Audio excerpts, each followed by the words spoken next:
গল্পের আসর বাই অগ্নিলা চ্যানেলে আপনারা শুনছেন মিসির আলী সমগ্র থেকে হুমায়ুন আহমেদের লেখা মিসির আলীর অমীমাংসিত রহস্য। আজের দ্বিতীয় পর্ব। বিশিষ্ট বেহালাবাদক শিল্পপতি ওসমান গনির মর্মান্তিক মৃত্যু। Staff reporter.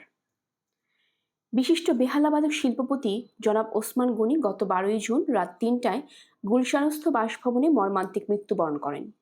ঘটনার বিবরণে প্রকাশ জনাব ওসমান গনি ওই রাতে তার কনিষ্ঠা কন্যা বিশিষ্ট রবীন্দ্রসঙ্গীত শিল্পী নাদিয়া গনিকে কিছুক্ষণ বেহালা বাজিয়ে শোনান।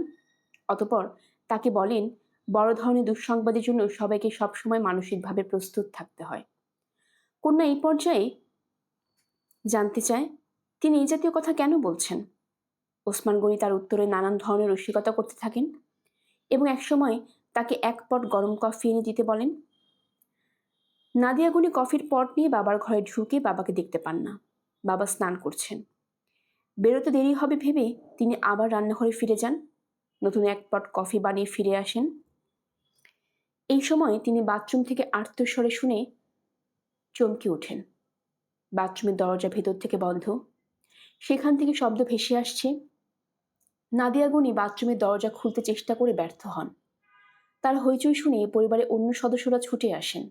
বাথরুমের দরজা ভেঙে ফেলে দেখা যায় ওসমান গনির নিষ্প্রাণ দেহ বাথটাবের পানিতে ডুবে আছে। প্রাথমিকভাবে মনে হয়েছিল তিনি আত্মহত্যা করেছেন। পরবর্তী সময়ে সুরতহাল রিপোর্টে বলা হয়, বাথটাবে স্নানরত অবস্থায় হৃদযন্ত্রের ক্রিয়া বন্ধ হয়ে তার মৃত্যু ঘটে। প্রসঙ্গত উল্লেখ্য, 10 বছর আগে তার স্ত্রীও দুর্ঘটনায় মৃত্যুবরণ করেন। স্ত্রীর মৃত্যুর পর তিনি আর দ্বিতীয়বার দ্বার পরিগ্রহ করেননি। নিঃসঙ্গ জীবন কাটিয়ে দেন প্রচার বিমুখে নিবেদিত প্রাণ শিল্পীর মৃত্যুতে নগরীতে শোকের ছায়া নেমে আসে। প্রসঙ্গত উল্লেখ্য, বিশ্ববিশ্রুত বেহালাবাদক ইহুদি মেনহুইনের সঙ্গে তার 2টি অ্যালবাম আছে, যা প্রকাশ করেছে কলম্বিয়া রেকর্ডস। এই বরেণ্য শিল্পী পৃথিবীর বিভিন্ন দেশে অনুষ্ঠান করলেও নিজ দেশের বেতার, টেলিভিশন বা কোনো অনুষ্ঠানে তাকে কখনোই বেহালা বাজাতে দেখা যায়নি। মিসির আলী খবরটি মন দিয়ে পড়লেন। খবরের সঙ্গে ওসমান গনির একটি ছবি ছাপা হয়েছে। যুবক বয়সের ছবি। অত্যন্ত সুপুরুষ একজন মানুষ, বড় বড় চোখ। সেই চোখে এক ধরনের বিষণ্ণতা আছে। পরক্ষণে মনে হলো ভদ্রলোকের চোখ দুটি বিষণ্ণ, এটা তার মন গড়া অনুমান। মানুষটি একজন বেহালাবাদক এবং মৃত। সেই কারণে ছবিটি তিনি দেখছেন মমতা এবং বিষাদ নিয়ে। নিজের মমতা এবং বিষাদের কারণে ছবির চোখ দুটি বিষাদ মাখা বলে মনে হচ্ছে। তিনি খবরটা আবার পড়লেন। তার কাছে মনে হলো রিপোর্টার ওসমান গনি চরিত্রে এক ধরনের মহত্ব আরোপের চেষ্টা করেছেন। এই শিল্পী নিজের দেশের কোনো অনুষ্ঠানে অংশগ্রহণ করেননি। এটি তার চরিত্রে কোনো বড় দিক নয়। তিনি যা করেছেন তা হচ্ছে দেশের মানুষদের প্রতি অশ্রদ্ধা প্রদর্শন। বড় মাপের শিল্পীরা এ কাজ কখনো করবেন না। তাছাড়া ভদ্রলোক শুধু শিল্পী নন, শিল্পপতি। অর্থাৎ তিনি শিল্পকে যেমন চিনেছেন, অর্থকেও তেমনি চিনেছেন। স্ত্রীর মৃত্যুর পর দ্বিতীয়বার বিবাহ করেননি এই বাক্যটিতেও তার চরিত্রের মহত্ব প্রকাশ পায় না। বরং এটা এভাবে ব্যাখ্যা করা যায়, স্ত্রীর সঙ্গে তার দাম্পত্য জীবন অসহনীয় ছিল, যে কারণে স্ত্রীর মৃত্যুর পর দ্বিতীয়বার বিবাহের যন্ত্রণায় যেতে চাননি। মিসির আলী তৃতীয়বারের মতো রিপোর্টটি পড়লেন। তার কাছে মনে হলো রিপোর্টটি অসম্পূর্ণ। কত বছর বয়সে তার মৃত্যু তাও দেওয়া নেই। জন্ম তারিখ নেই, পুত্রকন্যাদের কথা নেই। কার কাছে বেহালা বাজানো শিখেছেন, কতদিন ধরে বাজাচ্ছেন তাও নেই। বরং রিপোর্টটি অপ্রয়োজনীয় খবরের ঠাসা। তিনি কফি খেতে চাইলেন। মেয়ে তার জন্য কফি নিয়ে এলো, পট ভর্তি কফি। এটা না লিখে রিপোর্টার ভদ্রলোক কন্যার কাছ থেকে জেনে নিতে পারতেন তিনি তার কন্যাকে কি বাজিয়ে শুনিয়েছিলেন, মৃত্যুর আগে কোন রাগটি বাজানো হয়েছিল। নিশি রাতের কোনো রাগ, নাকি ভোরমেলার রাগ ভৈরবী। রাত 11টা বাজল। মিসির আলী যন্ত্রের মতো ঘুমোতে গেলেন। মনস্থির করলেন অপ্রয়োজনীয় বিষয় নিয়ে মাথা ভারাক্রান্ত করবেন না। মাথা থেকে ওসমান গনিকে ঝেড়ে ফেলে ঘুমোতে যাবেন। হৃদযন্ত্রের ক্রিয়া বন্ধ হয়ে একটি মানুষ মারা গেছে, যাক না, কত লোক তো মারা যায়। আচ্ছা, ভালো কথা, আমরা সবসময় বলি হৃদযন্ত্র, ফুসফুসকে ফুসফুস যন্ত্র বলি না। কিডনিকে কিডনি যন্ত্র বলি না। পত্রিকায় কখনো লেখা হয়নি অমুক কিডনি যন্ত্রের ক্রিয়া বন্ধ হয়ে মৃত্যুবরণ করেছেন। আবেগ এবং অনুভূতির সঙ্গে যাকে এক করে দেখা হয় সেই হৃৎপিণ্ডকে আমরা বলছি যন্ত্র। কোনো মানে হয় না। রাত 1টা বেজে গেল। মিসির আলি ঘুম এলো না। মাথা ক্রমেই উত্তপ্ত হতে লাগলো। তার ঘুমানো প্রয়োজন। রাত জাগা তার জন্য একেবারেই নিষিদ্ধ। তিনি বিছানা থেকে নামলেন। 10 মিলিগ্রামের 2টি ফ্রিজিয়াম খেলেন। মশারির ভেতর ঢুকতে গিয়েও ঢুকলেন না। ঘরের দরজা খোলা রেখেই বাড়িওয়ালা সদর দরজায় কলিং বেল টিপলেন। বেশিক্ষণ টিপতে হলো না। বাড়িওয়ালা ওয়াদুদ সাহেব নিজেই উঠে এসে দরজা খুললেন। বিস্মিত গলায় বললেন, কি ব্যাপার? একটা টেলিফোন করব। অবশ্যই অবশ্যই করবেন। কি হয়েছে বলুন তো? কারো অসুখ বিসুখ? জি না, অসুখ বিসুখ না। একটা ব্যাপার নিয়ে মস্তিষ্ক উত্তেজিত হয়ে আছে। টেলিফোন না করা পর্যন্ত মনে স্বস্তি পাবো না। রাতে ঘুমোতে পারবো না। আসুন, ভেতরে আসুন। একটা কেন, 100টা টেলিফোন করুন। নাম্বার কি বলুন, আমি ডায়াল করে দিচ্ছি। নাম্বার জানি না, বের করতে হবে। ওসমান গনির কন্যা নাদিয়া গনির সঙ্গে কথা বলতে চাই। কারা এরা? আজকে খবর কাগজ পড়েছেন? না। তাহলে চিনবেন না। চেনার দরকারও নেই। আমি কি আপনাকে ঘুম থেকে তুলেছি? তা তুলেছেন। আমি 10টার মধ্যে ঘুমিয়ে পড়ি। এটা কোনো ব্যাপার না। আপনি তো আসেন নাই। আপনার সঙ্গে কথা বলে ভালো লাগে। চাটা কিছু খাবেন? খাবো। রাত 2টোর সময় টেলিফোন পেয়ে কোনো তরুণী মধুর গলায় কথা বলবেন, এটা আশা করা যায় না। কিন্তু মিসির আলীকে অবাক করে দিয়ে নাদিয়া গুনি মিষ্ট গলায় বলল, আপনি কি? আমার নাম মিসির আলী। কিছু মনে করবেন না। আপনি এমনভাবে নাম বললেন যেন নাম শুনলে আমি আপনাকে চিনে ফেলব। আমি কিন্তু আপনাকে চিনতে পারছি না। পরিচয় দিলেও চিনতে পারবেন না। আমি কি কিছুক্ষণ আপনার সঙ্গে কথা বলতে পারি? অবশ্যই পারেন। রাত 2টোর সময় যখন টেলিফোন করেছেন, নিশ্চয়ই কোনো জরুরি কারণে আছেন। কি বলতে চান বলুন। মিসির আলী চট করে কোনো কথা খুঁজে পেলেন না। আসলে টেলিফোনটি করা হয়েছে ঝোঁকের মাথায়। কি বলা হবে কিছুই ভাবা হয়নি। নীরবতায় নাদিয়া গুনি অধৈর্য হলো না। শান্ত গলায় বলল, টেলিফোনে কথা বলতে কি আপনার অস্বস্তি বোধ হচ্ছে? আমি আপনাকে চিনি না, কখনো নাম শুনিনি। আপনার সঙ্গে আমার এমন কোনো কথা থাকতে পারে না যার জন্য আপনি অস্বস্তি বোধ করবেন। অস্বস্তি বোধ করছি না, কি বলবো গুছিয়ে উঠতে পারছি না। তাহলে এক কাজ করুন, ভালো মতো গুছিয়ে একদিন টেলিফোন করুন এবং দয়া করে রাত 2টা-3টায় নয়। এই সময় টেলিফোনের জন্য প্রশস্ত নয়। আপনি কি টেলিফোন রেখে দিচ্ছেন? হ্যাঁ। এতক্ষণ যে ধরে রেখেছি তাই কি যথেষ্ট নয়? এই ভদ্রতাটুকু কি সবাই দেখায়? মিসির আলী সহজ গলায় বললেন, না দেখায় না। আর আপনি শুধু যে ভদ্রতার জন্য টেলিফোন রিসিভার হাতে নিয়ে বসে আছেন তাও না। আমার ধারণা আপনি যথেষ্ট কৌতূহল নিয়ে অপেক্ষা করছেন। আপনার এরকম মনে করার কারণ কি? মনে করা অনেকগুলো কারণ আছে। আপনি যে বললেন আপনি আমাকে চেনেন না, কখনো আমার নাম শুনেননি, তা ঠিক নয়। আপনার বাবার লেখার টেবিলে আমার একটা নোট পাওয়া গেছে। সেখানে তাকে সাবধান করা হয়েছে যেন পানি থেকে দূরে থাকেন। শুধু এই কারণেই আপনার কাছে আমার নাম মনে থাকার কথা। তার উপর পুলিশের কাছে আপনি অবশ্যই শুনেছেন যে ওসমান গনি নাম নিয়ে একজন আমার কাছে গিয়েছিল। ঘটনাটা অদ্ভুত। গত 4 দিন ধরে দিনরাত পুলিশ আমার বাসার দিকে লক্ষ্য রাখছে। এই তথ্য অবশ্যই আপনার জানা থাকার কথা। তারপরেও আপনি মিথ্যা করে বললেন আপনি কখনো আমার নাম শুনেননি। মিসির আলী দম নেবার জন্য থামলেন। নাদিয়া গুনি শীতল গলায় বললেন, আপনি এত দ্রুত কথা বললেন কেন? আপনার সব কথা বুঝতে পারছি না। স্লোলি বলুন। মিসির আলী বললেন, গভীর রাতে টেলিফোনে বিরক্ত করার জন্য দুঃখিত। আমি ক্ষমা প্রার্থনা করছি। পরে আপনার সঙ্গে কথা বলবো। নাদিয়া গুনি হালকা গলায় বললেন, আমি গাড়ি পাঠাচ্ছি, আপনি আসুন, কথা বলবো। এখন পাঠাচ্ছেন? হ্যাঁ এখন। আপনি তো জেগেই আছেন। আসতে অসুবিধা আছে? না, অসুবিধা নেই। নাদিয়া গুনি হাসি মুখে বললেন, আসুন। তার কথা বলার ভঙ্গি সহজ ও স্বাভাবিক। গভীর রাতে বাড়িতে অতিথি আসা যেন নৈমিত্তিক ব্যাপার, প্রায়ই আসে। মেয়েটির পরনের শাড়ি খুব পরিপাটি, কিছুক্ষণ আগে মুখ ধুয়ে হালকা ক্রিম গালে লাগানো হয়েছে। এত রাতে চোখে মুখে স্নিগ্ধ আভা, রাত্রি জাগরণের ক্লান্তি কোথাও নেই। চুল বেনি করা নয়, ছেড়ে দেওয়া। এত চুল মিসির আলির এর আগে কোন মেয়ের মাথায় দেখেননি। সবুজ রং সম্ভবত মেয়েটির প্রিয় রং। আজও সবুজ শাড়ি পরা। বয়স কত হবে? 25-এর মতো হতে পারে, আবার বেশিও হতে পারে। গান গাওয়া ছাড়া সে আর কি করে? পড়াশোনা কোন পর্যন্ত? মেয়েটি কি বিবাহিতা? অনেক কিছু জানতে ইচ্ছে করছে। নাদিয়া তাকে দোতলায় নিয়ে গেল। দোতলার বারান্দা সুন্দর করে সাজানো, মুখোমুখি গদিয়াটা বেতের চেয়ার বসানো। চেয়ার দুটির মাঝখানে সাদা টেবিল ক্লথে ঢাকার বেতের টেবিল। টেবিলটি কচি টাকা টিপট। একটা অ্যাস্ট্রে আছে। অ্যাস্ট্রের পাশে এক প্যাকেট সিগারেট, একটা দেশলাই, কাচের ছোট্ট বাটিতে নানান ধরনের বাদামি মিশ্রণ।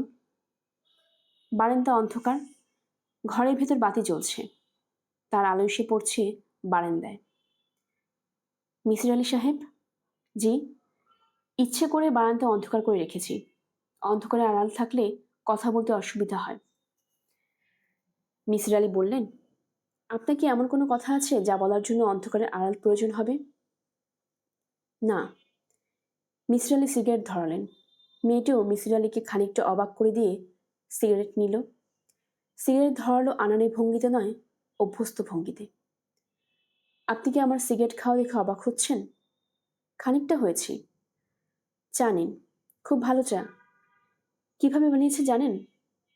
60% বাংলাদেশি চা, 40% দার্জিলিং চা। খুব সামান্য জাফরানও দেওয়া হয়েছে। মিসির আলি চা নিলেন। তার কাছে আহামরি কিছু মনে হলো না। চিনি কম হয়েছে, আর একটু বেশি হলে ভালো হতো।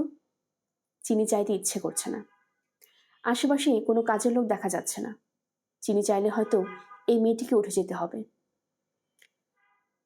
মিসির আলি সাহেব? জি। প্রথমে আপনার কিছু ভুল ভাঙিয়ে দেওয়া দরকার। আপনার ধারণা হয়েছে বাবার কাছে লেখা আপনার নোটটি আমি পড়েছি। এই ধারণা সত্যি নয়। বাবার মৃত্যু আমার জন্য এত আপসেটিং ছিল যে আমাকে প্যাথেড্রিন ইঞ্জেকশন দিয়ে ঘুম পাড়িয়ে রাখা হয়েছিল। পুলিশ এসে তার টেবিলের সব কাগজপত্র নিয়ে গেছে। সেখানে কি লেখা বা কি লেখা না আমি কিছুই জানি না। আপনার কাছে এক লোক গিয়ে বলেছে সে ওসমান গনি। এই তথ্য আমাকে বলা হয়নি। আমি পুলিশকে বলে দিয়েছি বাবার মৃত্যু সম্পর্কিত কোনো কিছু নিয়েই যেন আমাকে বিরক্ত না করা হয়। তারা তা করছে না। বাবার সম্পর্কে আমি কারোর সঙ্গে কথা বলতে চাই না। আপনি কিন্তু কথা বলছেন, পত্রিকার স্টাফ রিপোর্টারের সঙ্গে কথা বলেছেন। তা বলেছি।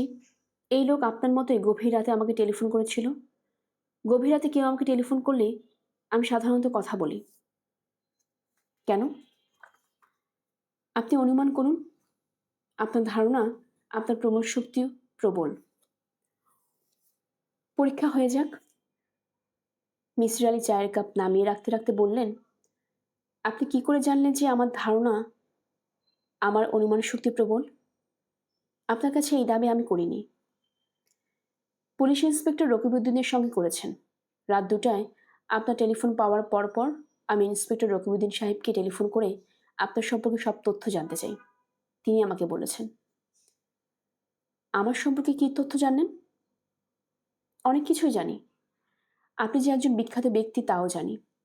অসম্ভব জটিল কিছু সমস্যার সমাধান আপনি করেছেন। আপনার আগ্রহের বিষয় হচ্ছে সাইকোলজি।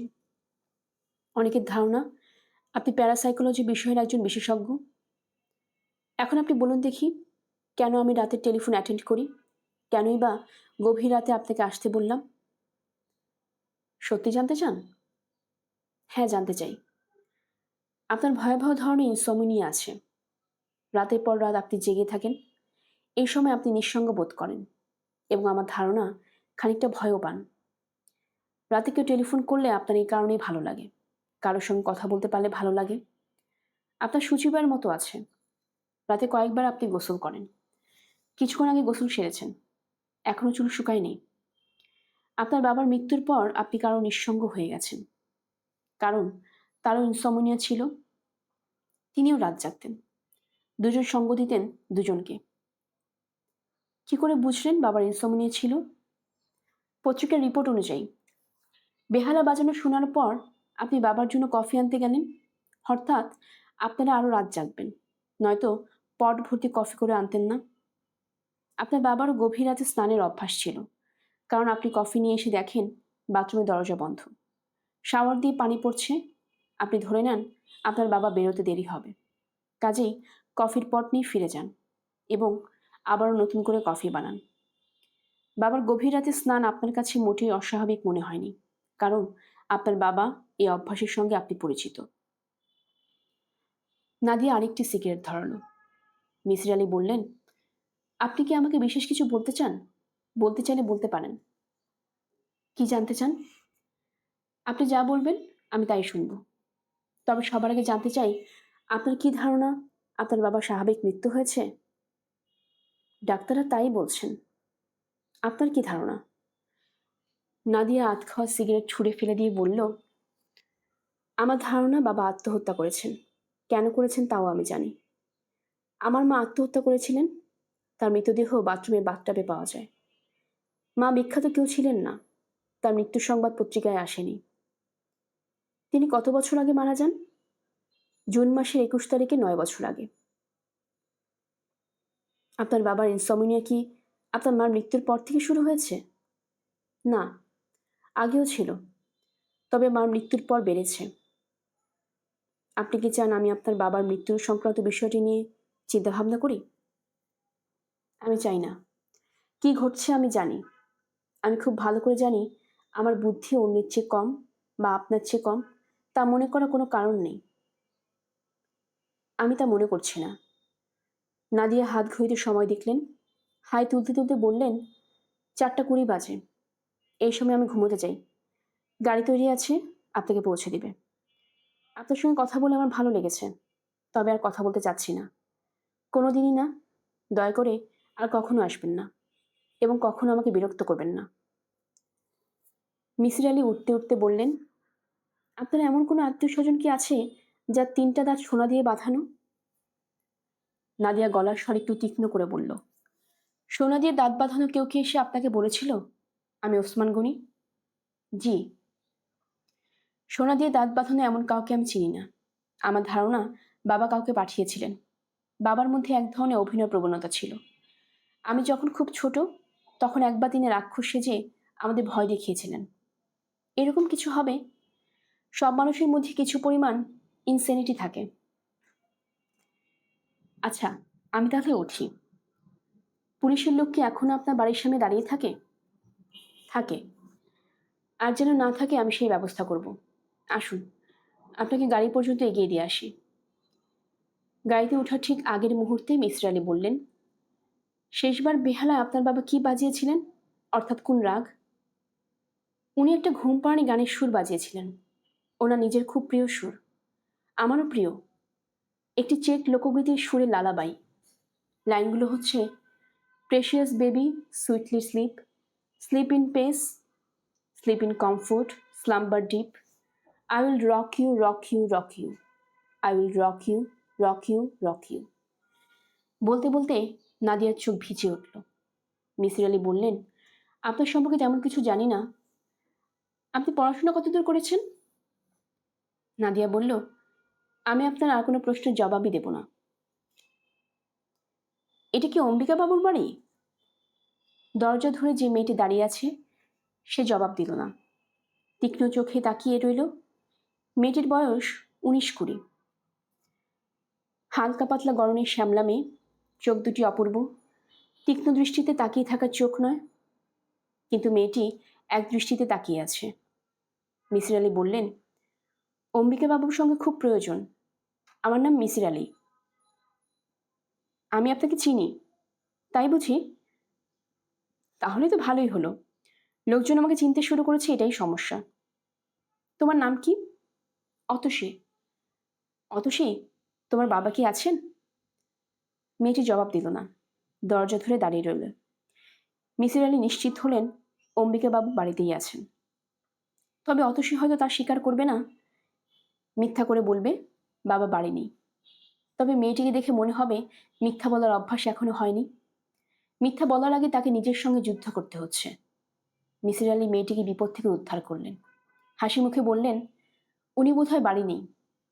অত সে হাঁফ ছেড়ে বাঁচল। সঙ্গে সঙ্গে বলল, জি না, নেই। ওনার সঙ্গে আমার বিশেষ প্রয়োজন ছিল। কখন এলে ওনাকে পাওয়া যাবে বলো তো? মিসির আলী আবার মেয়েটিকে বিপদে ফেললেন। এখন অতসীকে বাধ্য হয়ে সময় দিতে হবে, কিংবা বলতে হবে ওনার সঙ্গে দেখা করা যাবে না। এই দুটি কোনটি সে বলবে কে জানে। মিসির আলী বললেন, ওনার সঙ্গে দেখা না করলেও অবশ্যই চলে। তোমার সঙ্গে কথা বললেও হয়। আমি বরং তোমার সঙ্গে দু একটা কথা বলে চলে যাই। অতসী চমকে উঠে বলল, আমার সঙ্গে? আমার সঙ্গে কি কথা? তুমি কথা বলতে না চাইলে বলতে হবে না। আসুন, ভেতরে আসুন।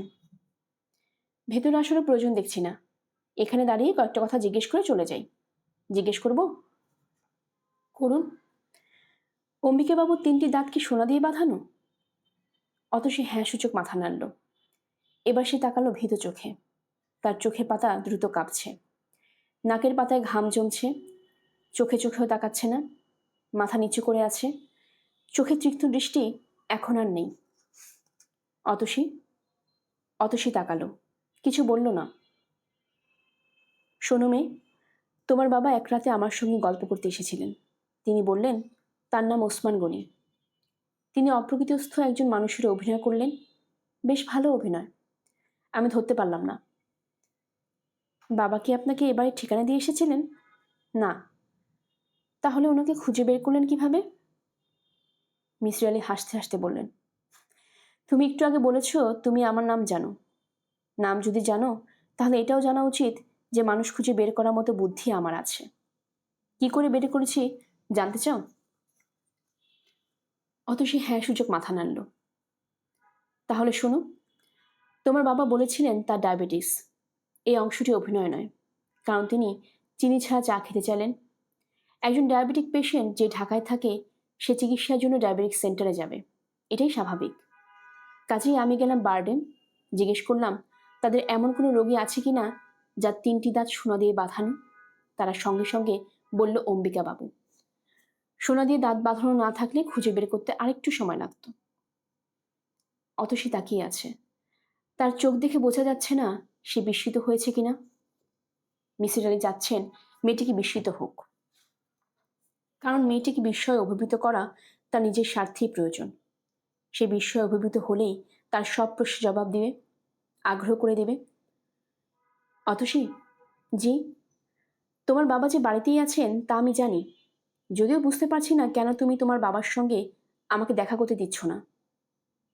আমার বাবা অসুস্থ। ও, বিশ্বাস করুন তিনি অসুস্থ। বিশ্বাস করছি। আপনি কি ভেতরে এসে বসবেন? তুমি দরজা থেকে হাত নামালেই ঘরে ঢুকবো।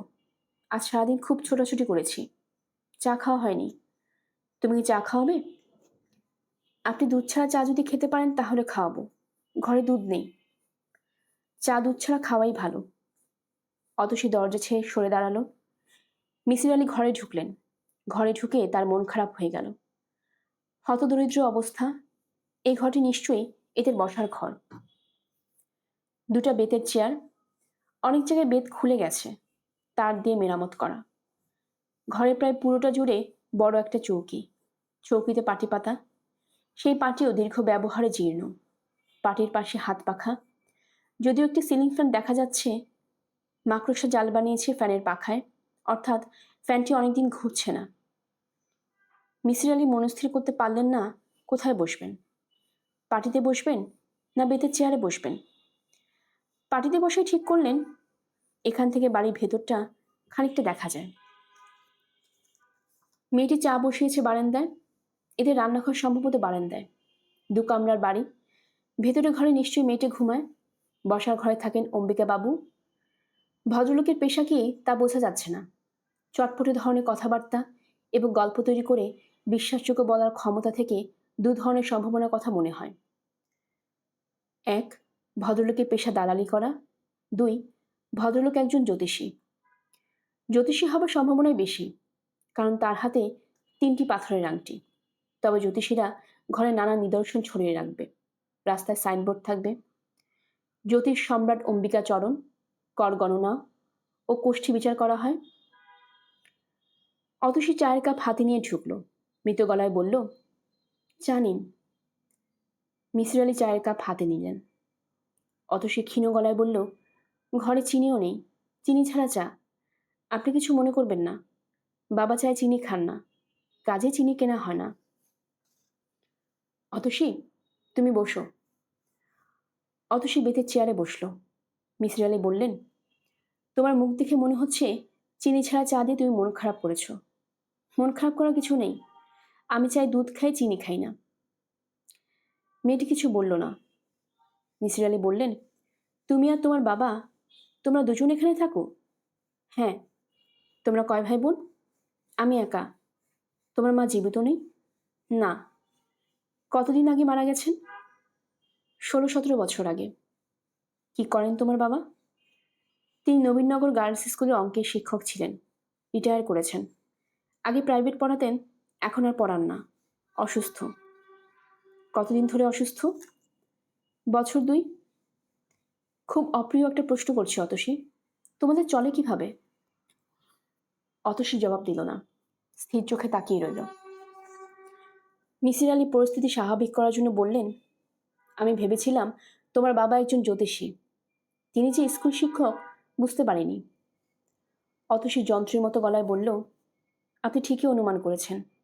বাবা মাস্টারির পাশাপাশি জ্যোতিষ চর্চা করতেন। করতেন বলছো কেন? এখন করেন না?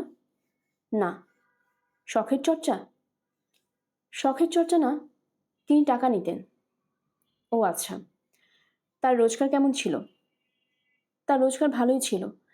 তিনি রোজগার তেমন করতেন, খরচও তেমন করতেন। আপনি নিশ্চয়ই তার হাতের আংটি 3টি লক্ষ্য করেছেন। একটি আংটি হচ্ছে নীলার, বিক্রি করলে অনেক টাকা পাওয়ার কথা। বিক্রি করছো না কেন? আমার মনে হচ্ছে বিক্রি করার মতো পরিস্থিতি তৈরি হয়েছে। অতসী জবাব দিল না। মিসির আলি বললেন, কাগজ কলম আনো তো, আমি আমার বাসার ঠিকানা লিখে দিচ্ছি। তোমার বাবা সুস্থ হলে আমাকে খবর দিও, আমি তার সঙ্গে দেখা করব। হাতটাও না হয় দেখাবো। আপনি হাত দেখায় বিশ্বাস করেন? না, করি না। অতি প্রাকৃত কোনো কিছুতেই বিশ্বাস করি না। তাহলে বাবাকে হাত দেখাতে চাচ্ছেন কেন? কৌতূহল, আর কিছুই না।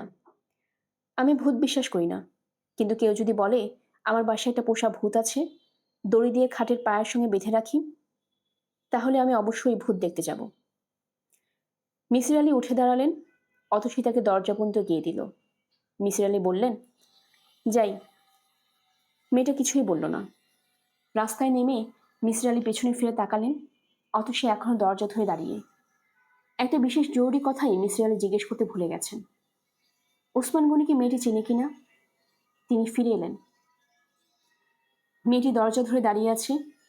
সেও যেন জানে মিসির আলি ফিরে আসবেন। অতসী, জি, তুমি কি ওসমান গনি সাহেবকে চেনো? অতসী চুপ করে রইল। মিসির আলি জবাবের জন্য মিনিট 2 অপেক্ষা করলেন। আর অপেক্ষা করার অর্থ হয় না। মেয়েটি মুখ খুলবে না। অতসী, বলুন। আমার ঠিকানাটা হারাবে না, যত্ন করে রেখো। আমি অপেক্ষা করব তোমাদের জন্য। আমি তোমাদের সাহায্য করতে চাই। ঠিক তখন বাড়ির ভেতর থেকে পশুর গর্জনের মতো গর্জন শোনা গেল। কেউ মনে হয় ভারী কিছু ছুঁড়ে ফেলল। মিসির আলি বললেন, তোমার বাবাকে কি তালাবদ্ধ করে রাখা হয়েছে? অতসী হ্যাঁ না কিছুই বলল না। মেয়েটি স্থির চোখে তাকিয়ে আছে। সে একবারও চোখের পলক ফেলল না। মিসির আলি পথে নামতে নামতে ভাবলেন, মানুষ সেকেন্ডে কবার চোখের পলক ফেলে? চোখের পলক ফেলা দিয়ে মানুষের চরিত্রকে বিচার করা যায়। যেমন সেকেন্ডে 5 বারের বেশি যে চোখের পলক ফেলবে সে হবে রাগী, যে 3 বারের কম ফেলবে সে হবে ঠান্ডা ধরনের মানুষ। কেউ কি চেষ্টা করেছে? 1 সপ্তাহ কেটে গেল। কেউ মিসির আলির সঙ্গে দেখা করতে এলো না। আর বোধহয় আসবে না। আসবার হলে প্রথম 2-3 দিনের ভেতরেই আসতো। অষ্টম দিনে মিসির আলি নিজেই গেলেন। অনেকক্ষণ দরজা কড়া নাড়ার পর বাচ্চা একটা ছেলে দরজা খুলল। মিসির আলি বললেন, অতসী আছে? ছেলেটার হাসি মুখে বলল, আমরা নতুন ভাড়াটে, তারা চলে গেছে। কোথায় গেছে জানো? না। আচ্ছা। আশ্চর্য ব্যাপার হচ্ছে, মিসির আলি কেন জানি নিশ্চিন্ত বোধ করছেন। বড় ধরনের ঝামেলা মাথার থেকে নেমে গেলে যে ধরনের স্বস্তি বোধ হয়, সেই ধরনের স্বস্তি। শরীরটা খারাপ হওয়ার পর থেকে তার ভেতরে এক ধরনের অস্থিরতা দেখা দিয়েছে। চাপ সহ্য করতে পারেন না। ওসমান গনি, অম্বিকাচরণ এই দুজনের ব্যাপারটা তার উপর চাপ দিচ্ছিল। এখন মনে হচ্ছে চাপ থেকে মুক্তি পেলেন।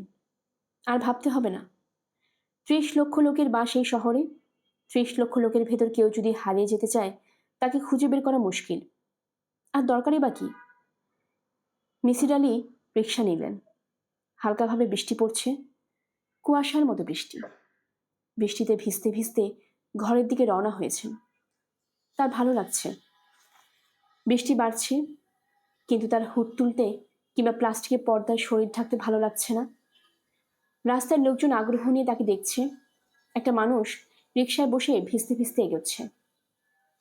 রিকশাওয়ালা ধমকের স্বরে বলল, হুড তুলেন, ভিজতেছেন কেন? মিসির আলি জবাব দিলেন না।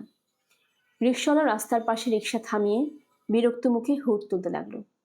হুড থাকা সত্ত্বেও একটা মানুষ তার রিকশায় ভিজতে ভিজতে যাবে, এটা তার সহ্য হচ্ছে না। সে হয়তো সূক্ষ্মভাবে অপমানিত বোধ করছে। রিকশা আবার চলতে শুরু করলো। মিসির আলি ভাবতে শুরু করলেন, কি করে অম্বিকাচরণ বাবুকে খুঁজে বের করা যায়। কাজটা কি খুব জটিল? তার কাছে মনে হচ্ছে না ভদ্রলোক যে বাড়িতে ছিলেন সে বাড়ির মালিক জানতে পারে। নতুন বাড়ির ঠিক ঠিকানা বলতে না পারলেও কোন এলাকায় গিয়েছেন তা বলতে পারার কথা। আশেপাশে মুদির দোকানগুলো খুঁজতে হবে। নিশ্চয়ই আগে যেখানে ছিলেন তার আশেপাশে মুদির দোকানে তার বাকির খাতা আছে। বাকি সব টাকা দিতে না পারলে দোকানদারকে নতুন বাসার ঠিকানা বলে যাবেন। এটাই সঙ্গত। সবচেয়ে বড় সাহায্য পাওয়া যাবে বিটের পিয়নদের কাছ থেকে। এরা বলতে পারবে, তবে সময় সাপেক্ষ ব্যাপার। রিকশাওয়ালা, যে, আপনার নাম কি ভাই? কেরামত। শুনুন ভাই কেরামত, আপনি আমাকে যেখান থেকে এনেছিলেন সেইখানে নামিয়ে দিয়ে আসুন। আর হুডটা ফেলে দিন। আমার বৃষ্টিতে ভিজতে ভিজতে যেতে ভালো লাগছে। রিকশাওয়ালা রিকশা থামালো। সে সম্ভবত অসম্ভব বিরক্তি নিয়ে তাকাচ্ছে। মিসির আলি লক্ষ্য করেছেন, রিকশাওয়ালাদের মধ্যেই একটা ব্যাপার আছে। তারা যেখান থেকে যাত্রা শুরু করেছে কখনো সেখানে যেতে চায় না। হয়তো কোনো এক কুসংস্কার তাদের মধ্যেও আছে। যেখান থেকে যাত্রা শুরু সেখানে ফিরে আসা যাবে না। ফিরে এলে চক্র সম্পূর্ণ হয়। মানুষ কখনো চক্র সম্পূর্ণ করতে চায় না, সে চক্র ভাঙতে চায়। কিন্তু প্রকৃতি নামক অজানা অচেনা একটা কিছু করবার বারবার মানুষের চক্র সম্পূর্ণ করে দেয়। কেন করে? তুমুল বর্ষণ হচ্ছে। মিসির আলি ভিজছেন। ভালো লাগছে, তার খুব ভালো লাগছে। বৃষ্টিতে ভেজার জন্যই হয়তো তার জ্বর এসে গেল। বেশ জ্বর, তবে আরামদায়ক জ্বর। এক ধরনের জ্বরে শারীরিক কষ্ট প্রধান হয়ে দাঁড়ায়। আরেক ধরনের জ্বরে শরীরে ভোতাভাব চলে আসে, অনুভূতির তীক্ষ্ণতা থাকে না। গরম কম্বলের ভেতর ঢুকে আরাম করতে ভালো লাগে। ক্ষুধা নামক শারীরিক যন্ত্রণার হাত থেকেও সাময়িক ত্রাণ পাওয়া যায়, কারণ এ জাতীয় জ্বরে ক্ষুধাবোধ থাকে না। রাত 11টা। বাতি নিভিয়ে ঘুমোতে যাবার নির্ধারিত সময়। মিসির আলি নিয়ম ভঙ্গ করলেন। বিছানায় যাবার পরিবর্তে খাতা হাতে বসার ঘরে ঢুকলেন।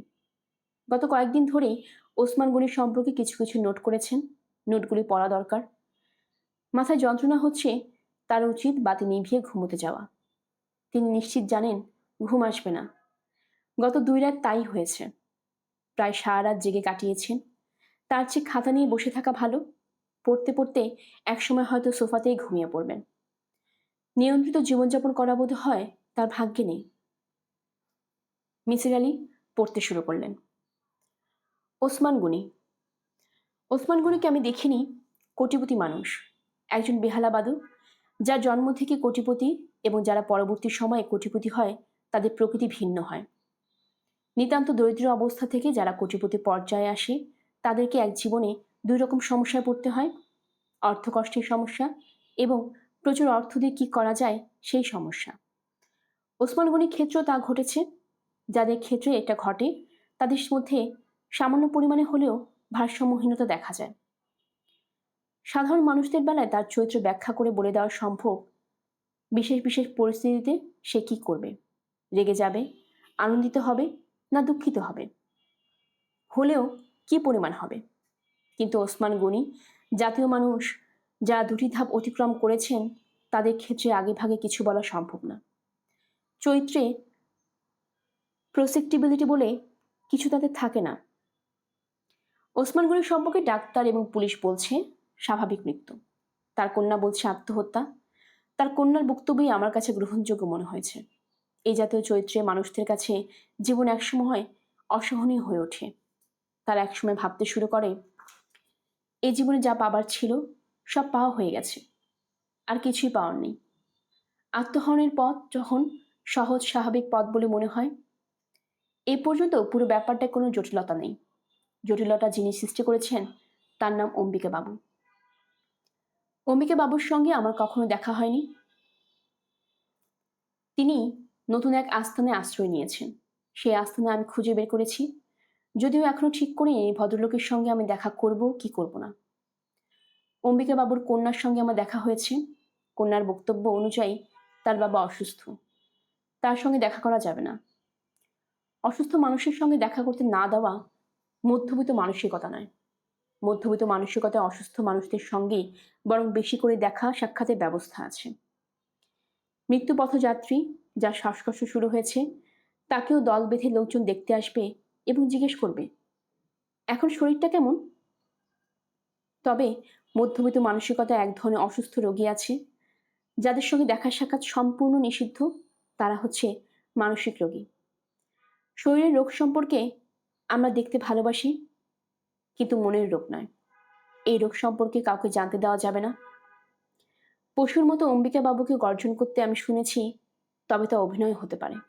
তারপরেও অম্বিকা বাবু যে একজন মানসিক রোগী তা ধরে নেওয়া যায়। মেয়ের কথা অনুযায়ী তিনি অনেক দিন থেকেই অসুখে ভুগছেন।